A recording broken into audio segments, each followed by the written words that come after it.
Okay. Very good. Good morning, Nexus and guests. I'm Pastor Dick White with the Suncoast Haven of Rest. Suncoast Haven of Rest was started in 1988. That's a long time ago. They started in downtown St. Petersburg. I'm going to be moving around, so watch this. Started in 1988, and we've been in business for 33 years or longer. This is another year, so I'm no. It started with 5 friends meeting for coffee in Pinellas Park, of all places.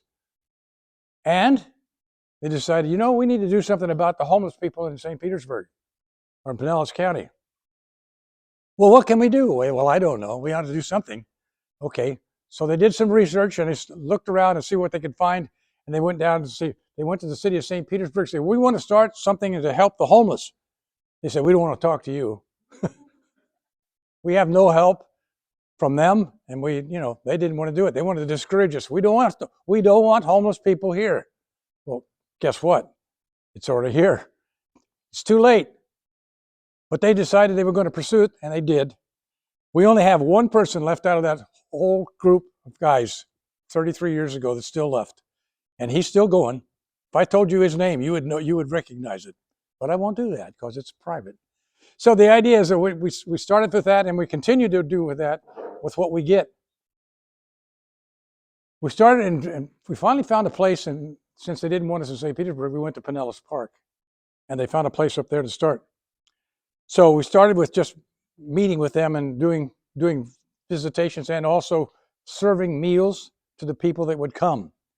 That started off with 4 or 5 people, wound up with, we got as many as 100 people that would come for meals in the evening.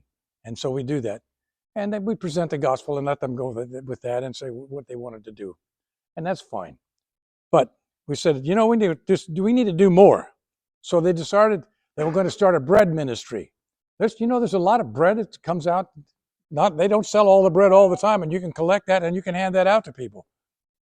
And we did that for a long time. Then we decided, we want to outgrow this place. We can't do it here.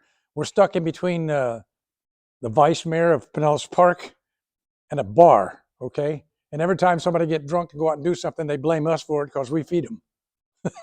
That's like, That's the guilt by association. So we continued to feed them, but they wanted us out. So Pinellas Park actually bought our place in Pinellas Park. So we went out and found another one. That was in 2013. So we've been doing that ever since then. But we expanded when we got to the new place. We expanded in our services to include meals, not just for them, but for many other people. We had 50 organizations that we were giving out meals to. 50. That's a lot. However, that's not all that covers it.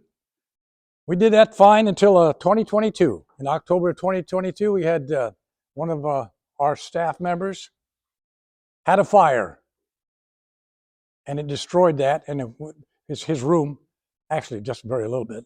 And then the alarm system and the sprinkler system came on and destroyed the rest of the building because we had all the water floating around in there and doing all kinds of stuff.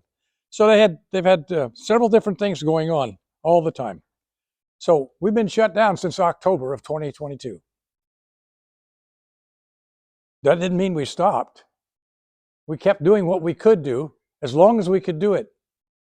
We went from $8 million worth of food given away in a year to 0. Now, how do you do that? I don't know, but we did it, and we're still doing it. We got approval for all our permits by the city this past week, and now we can continue to start doing what we did before. That's the amazing part, okay? But I owe that to Dimitri and Nathan and several other people that have helped from this place, the organization here. So I got to tell you, you guys have been a blessing to us many times over, many times. I never thought it was going to happen. But David, it happened. And we're going to continue to do that. As we progress, okay.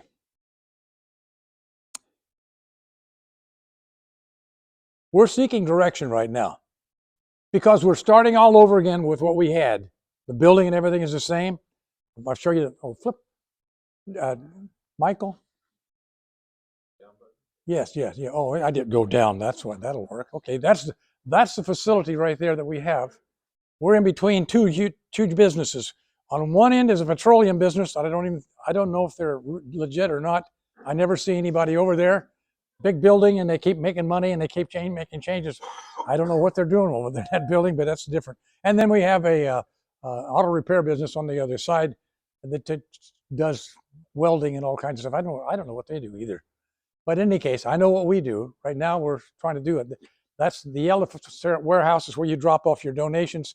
And we have the other big building in there. Where's the other big building? That's where we do our business when it's open. People come in there and sit down there. That place is generally, when we're open, that place is full. There's people coming in and out of there all the time. And it works well for us. What do? We provide services. We provide food, the Tampa Bay Network. We do help with assistance with SSA. And then we have a GED. You can look over the list: Medicare, Medicaid, and food stamps. And we do pastoral counseling as well. So there's a lot of things that go on there. The volunteers that we have do not get paid a regular salary. They get a stipend every week. It's not much. It's not there for retirement, I'll tell you. But we do have people that have been there and have retired from there. So it's a bit of a problem. 2 minutes? Thanks. Good man. Oh. Eyes behind. Okay. We are profits or not for profit. Okay. We do the same, have the same obligations that everybody else does, but we do things a little bit differently because we don't hang on to anything. We just pass it on. That's the good part. Our annual giving, the big yellow portion there is individuals. The small green portion is churches. The other ones are people who give to us all the time on a regular basis. And so that's how that works. Okay, now I'm going to talk to you. Our business is growing, and going back to business is another part. But cleaning up after the fire and all that other business is still not finished. We got a lot of things to do. We got other space on there, and we're not quite sure exactly how are we going to do this ministry. And that's the difficult part, because we need to be changing with the times and what needs to be done. I'll have to give you updates on all that because I have no idea where the Lord wants us to go. Whatever He wants us to do, we'll do it. And He knows that. But He hasn't revealed that to us yet. We're going to continue to give away the food that we get, and we may go back to doing large distribution of foods because the people out there still need to eat. And lots of things that go on. I ask you for, wrap it up. I'll do it.